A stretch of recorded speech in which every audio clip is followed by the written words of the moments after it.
My name is Victor Ramirez. I was born in Mexico City. I'm 17 years old and I go to Doria High School. When I came to the United States, I was around 1 or 2. It was pretty hard because, my mom, she was working more than one job. I didn't have my dad around, so it was pretty hard for her to do everything by herself. Well, we all have challenges in life, but it was pretty tough because knowing the fact that I was undocumented, it hurt me a lot because I was unable to help my mom out with, financial problems. There was this one time when I was 6 years old, we got kicked out of our house because my mom, she was unable to pay the rent because, they found out that she was undocumented at one of her jobs and she got fired from that job. So for that month, we weren't able to pay rent. And, the lady told us, you guys gotta go. And my mom always had to rely on cleaning houses or, some of those jobs where they didn't check where you were documented or not. So we had to live at my aunt's house for like a good year or 2.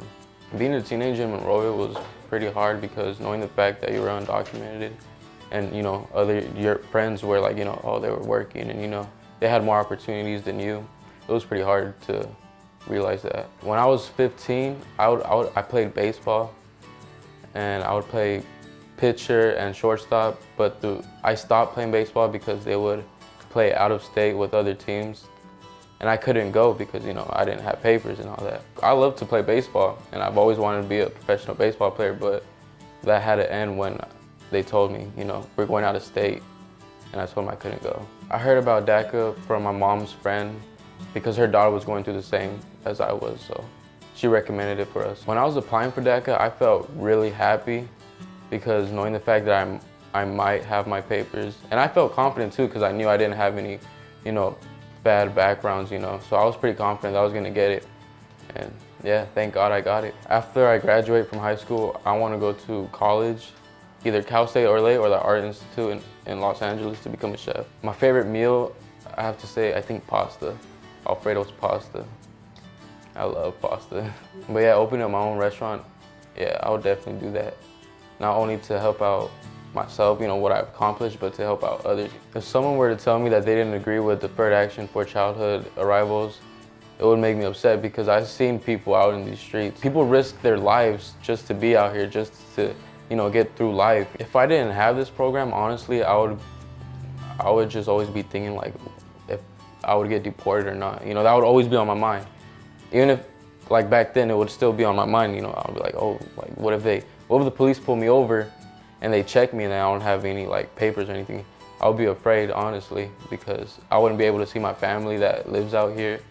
It was a scary feeling, knowing the fact that you're undocumented. At the end of the day, you still have to be grateful for what you have because, there's other people that have bigger problems than you do, and you just gotta thank God that you're alive, you have family, Even though you're undocumented or you are documented, you still have to be grateful for what you have because other people would wish to be in your position. Deferred action for childhood arrivals helped me a lot because I'm able to do more than I used to. I'm able to get a job. I'm able to help out my mom with financial problems. It makes me happy because I get to release some stress off my mom's back, and it feels good to help out your mom. I'm grateful for the Immigration Resource Center of San Gabriel Valley because they put me in a position that I thought I would never have, I always thought I would be undocumented, and it was scary because I always had that feeling in my head, oh, what if I get transported back to Mexico? I might never see my family that's out here again. And it hurt me a lot, but when I heard about this program, I had to take the opportunity because I knew, it would change my life, and it actually did.